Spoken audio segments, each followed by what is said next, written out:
আসসালামু আলাইকুম রহমতুল্লাহি বারাকাতু। আজকে আমাদের মুরগির বয়স 9 দিন। আলহামদুলিল্লাহ, মুরগিগুলো এই পর্যন্ত সুস্থ সবল এবং সুন্দর আছে। আর আমরা মুরগিগুলোকে কিছু পাতলা করে দিয়েছি। আমরা উপরে এবং নিচে মুরগিগুলোকে দুটাকেই সাইড বাই সাইড করে দিয়েছি, যেন মুরগিগুলো স্বাচ্ছন্দ্য বোধ করে থাকতে পারে এবং ওরা ঠিক মতন চলাফেরা করতে পারে, দৌড়াদৌড়ি করতে পারে। আর মুরগি যত ঘন হবে মুরগি তত ভালো হবে না।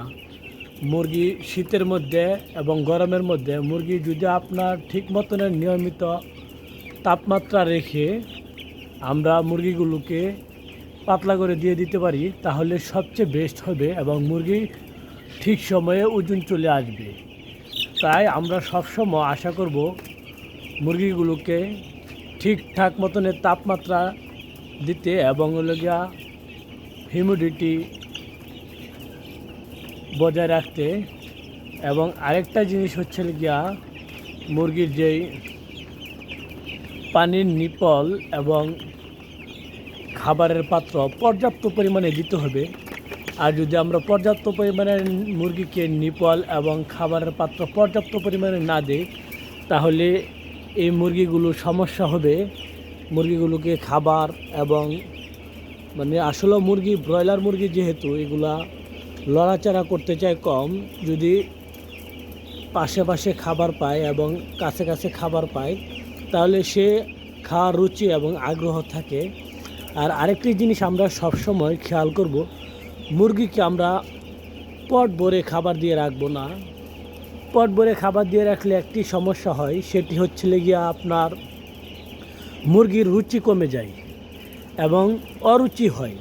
কারণ একটি জিনিস খেয়াল করবেন আপনারা, যদি একটি বাচ্চা সে মানুষের কথা বলতেছি, আপনি খাবার দিলেন অনেক, সে কিন্তু আসলে বলবে সব দেওয়ার জন্য, কিন্তু সে খাইতে পারবে না, তার রুচি নষ্ট হয়ে যাবে। যদি অল্প করে দেন তাহলে সে খাবে, খাওয়ার পরে বলবে আমার আরও বাদ দাও, এরকম বলবে। এরকম মুরগির ক্ষেত্রেও আমরা যে খাবারটা ইউজ করি, খাবারটার মধ্যে একটা সেন্ট থাকে। এই সেন্ট যে সময় খাবারে না থাকে, নষ্ট হয়ে যায়, ওই সময় মুরগির খাবারের আগ্রহ কমে যায়। আর মুরগিকে পরে পরে অল্প অল্প করে খাবার দিলে মুরগি খাবারের আগ্রহ জাগে এবং মুরগিগুলোকে খাবার খায়। এটা আমরা সবসময় মাথায় রাখবো। আর দ্বিতীয়ত, মুরগা আমরা সবসময় হালকা করে দিব, পাতলা করে দিব, যেন মুরগা ঘন না থাকে। আর ঠিক মতন আমরা তাপ রাখবো। যেমন এখন দিনের 10টা 11টা বাজতেছে, এখনও আমাদের ঘরের মধ্যে তাপমাত্রা আমরা লাল বাতিগুলো বন্ধ করি নাই। কেন করি নাই? যেন মুরগিগুলো সুস্থ এবং সহি সালামতে এরা চতুর্দিকে ছড়াছিটা থাকে এবং ঠিক মতনে খাবার খায়। আর আরেকটা জিনিস, লাল বাতি হচ্ছিল এমন একটা জিনিস, এটা একটা ঔষধের মতো কাজ করে শীতকালে। যেরকম লাল বাতি ওষুধের মতো কাজ করে বলতে হলে এটার একটি ফর্সা যে লাল লাইট, এই লাইটের কারণে আপনার মুরগির খাবার পরিমাণ মতো বেশি খায়। আর এমনিতে সাদা বাতি যেগুলো আছে এগুলো দিয়ে খাবার কম খায়। আর আমাদের এখানে আজকে যেহেতু মুরগার বয়স 9 দিন, আমরা এখানে 3টি কন্ট্রোল ফ্যান আছে। এখান থেকে আমাদের এখানে একটি কন্ট্রোল ফ্যান চলতেছে আর 2টি বন্ধ আছে। আর এখানে হচ্ছে সামনে যেহেতু কুলিং প্যাড, এখনও আমরা কুলিং প্যাডগুলোকে ভিজাই নাই। আর কুলিং প্যাড যতটুকু সম্ভব শীতকালে আমরা কুলিং প্যাড না ভিজিয়ে যদি তাপ নিয়ন্ত্রণ করতে পারি, তাহলে এটাই সবচেয়ে বেস্ট হবে। হঠাৎ করে যদি আপনি কুলিং ফ্যান দিয়ে ফেলেন, কুলিং প্যাডে পানি দিয়ে ফেলেন, তাহলে ফ্যান কম ঘুরবে। আর আরেকটি সমস্যা হবে, মুরগির ঠান্ডা লেগে যেতে পারে। হঠাৎ করে যদি আপনি কুলিং ফ্যান চালু করে দেন তাপ নিয়ন্ত্রণ করার জন্য, মুরগির ঠান্ডা লেগে যেতে পারে একটি ফ্যান দিয়ে।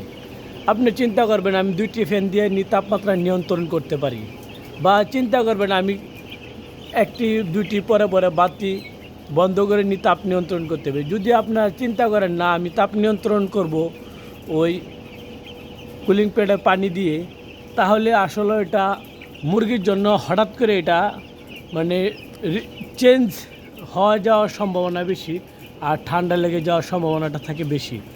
তাই আমরা যতটুকু সম্ভব মানে কুলিং প্যাডটি হঠাৎ করে দেওয়ার চিন্তা ভাবনা করব না। আর আমরা আলহামদুলিল্লাহ এই 9 দিনে আমরা মুরগির বাচ্চা তেমন একটি নষ্ট হয়নি। আর আমাদের এখানে 5000 মুরগি আমরা নিয়েছি। আর এখানে যে এখানে একটি আছে 4 ফুট, আর এখানে একটি আছে আর ওইদিকে আছে, আমরা ওইগুলোতে এখনও বাচ্চা ছড়াই নাই, ইনশাল্লাহ কিছুদিনের ভিতরে ছড়িয়ে দিব।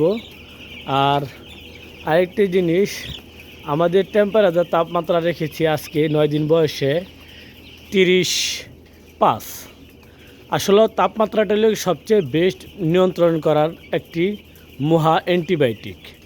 আমি যদি তাপমাত্রা নিয়ন্ত্রণ করতে পারি তাহলে আমার মুরগি সুস্থ থাকবে এবং সবল থাকবে।